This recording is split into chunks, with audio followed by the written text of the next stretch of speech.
So I just wanted to come on and talk about this book. I don't know whether this is the right way around, so this probably not. So this says The Power of Now. I don't know whether it's Eckhart Tolle or however you want to say it. I don't really know. That's how I say it.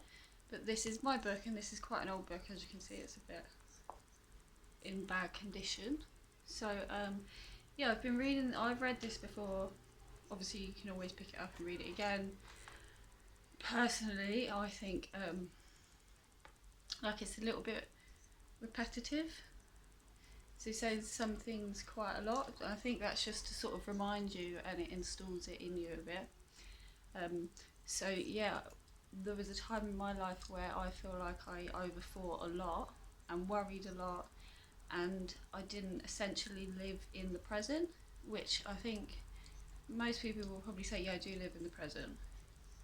But actually we know that we have loads of different voices in our head, and you know, it might be worrying about something, it might be thinking about the future, worrying about the past, analysing the past,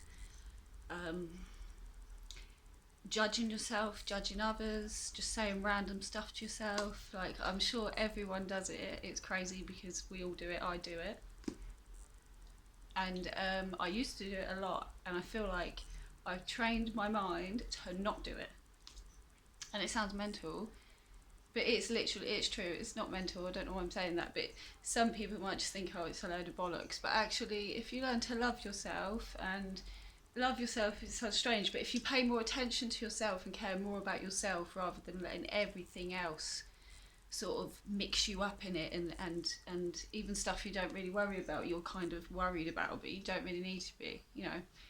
So yeah, like this book, Living in the Now, in the Present, it's like every time you have a thought, like I'm now aware of it, and I'm going, oh, why did I have that thought? Why did I tell myself that? So then in that moment I'm in the present because I'm aware of my being, and I'm the observer. I'm watching my voice, so I'm learning to tell myself, like, not to worry, not to overthink. So for instance, I had this electric company charging me loads of money, and I was worrying about it so much because I was always speaking with them about it, and it was never right. And I don't work for an electric company, so I didn't understand it, and I knew there was something wrong. They were charging me too much, which inevitably they were, and I got my money back, and I sorted it all out. But for a while I was worrying so much that I wasn't enjoying the present, like I wasn't there in the present, like, you know. So this happened after I'd learnt this already, but so that's just an example of the fact that you just need to let go and not worry. The universe will sort it out, and it genuinely will, and you'll just feel a lot better. And it is like, oh, I spent so long not like having conversations with people and not enjoying them conversations, and kind of going, oh, what did you say? Because I wasn't really listening. You know, I was paying more attention to myself and overthinking, and you know, like they say, it's a disease, and I genuinely think it is. Stops you from being your authentic self, stops you from like living in the now. You're missing things, you know, you're not appreciating the moment because inevitably, I hate that word, you're not living in the moment and you're missing things, you know. Like, it's, yeah, it's very like, it's true, we need to do it. So that's why I'm trying to share this book. There are lots of forms of this book. Like I said, sometimes this is a bit repetitive, but I do like it, and I do completely believe in it. So it makes your life better. If you can live in the now, then you're appreciating the moment, you're fully living to your fullest self, like, and also it stops you from being bogged down about all these worries about everything, because sometimes you think about something and you're making it worse. It's not going to be like that, and then you've worried about it so much. And then also, in retrospect, are you manifesting that to happen? Possibly. I reckon it's true, we possibly are.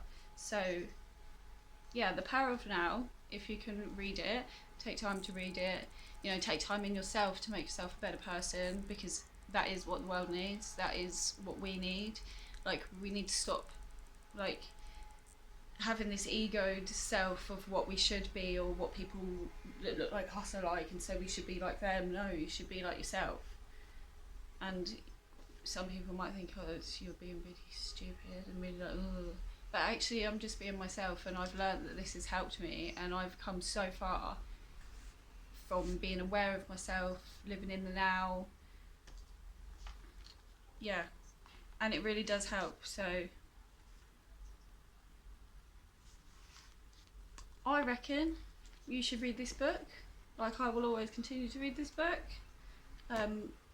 It is great. Living in the now, being aware of yourself. You're not missing anything. Don't worry about anything. I know it's hard in some situations, but you still, in those tough, hard situations, don't let it take your energy. Don't give them your full self. Be aware of your actions to the situation. Yeah. I'll talk more about it on another time, and I'm going to talk about other things that I think have helped me and that I think can help everyone else. And yeah, you just have to be open-minded, and you just have to try some of these things. And I'm sharing it because it's genuinely helped me